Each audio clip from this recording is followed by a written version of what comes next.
Bienvenue dans cette section de notre cours où nous allons découvrir ensemble comment gérer efficacement les branches dans Git, un outil crucial dans tout projet de développement logiciel. Git, c'est la base.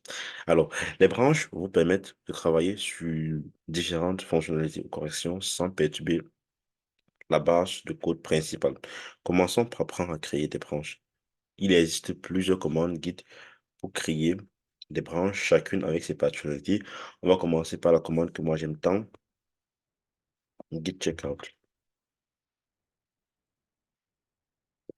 Alors avec git checkout et plus précisément avec l'option "-b", euh, on crée une branche et on saute directement sur la branche créée, quoi. Donc cette commande c'est gratuitement utilisée pour créer une branche et se positionner dessus immédiatement. On a encore la commande git branch. Avec git branch, on doit juste mettre le nom de la branche ici et voici les conventions pour créer une branche. Si c'est une branche, par exemple, d'une nouvelle fonctionnalité, d'un issue simple, feature, hashtag. Par exemple, si c'est pour l'issue 1, on met le numéro de l'issue et puis on met ici la description donc, de notre branche. Donc, et puis, après avoir créé une branche avec git branch, on peut carrément faire une git switch ou directement aller sur la branche créée.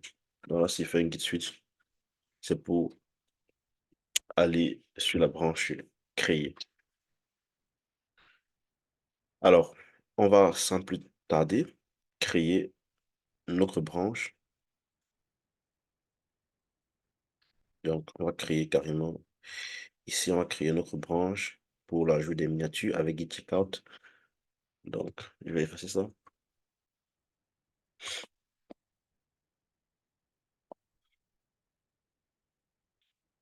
OK. Donc, cette commande-ci, qu'est-ce qu'elle va faire? Elle va créer une branche feature slash hashtag 1 ajout miniature de son nom.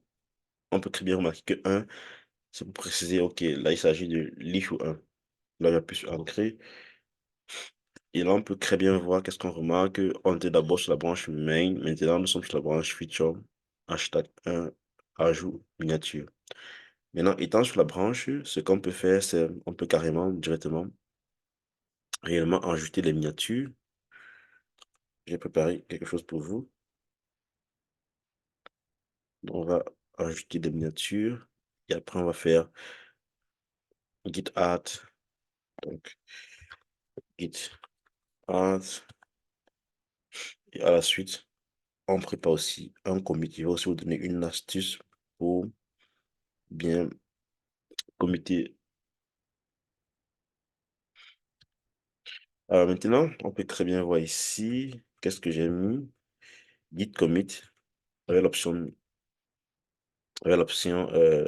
M, on précise le commentaire. Et là, j'ai toujours mis un hashtag 1. C'est très important de mettre ça.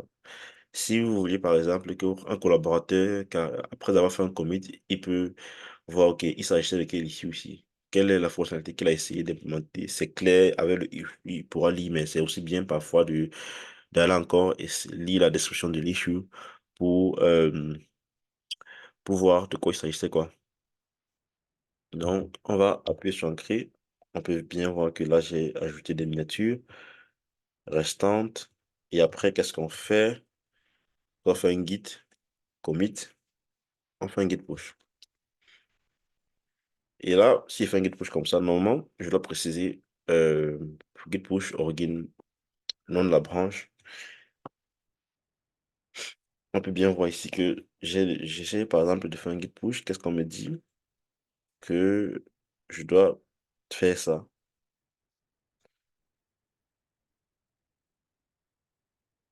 Donc, je copie et je suis à la lettre ce qu'il me demande de faire. Et là, je dois juste faire ça une seule fois lorsque je viens de faire un push.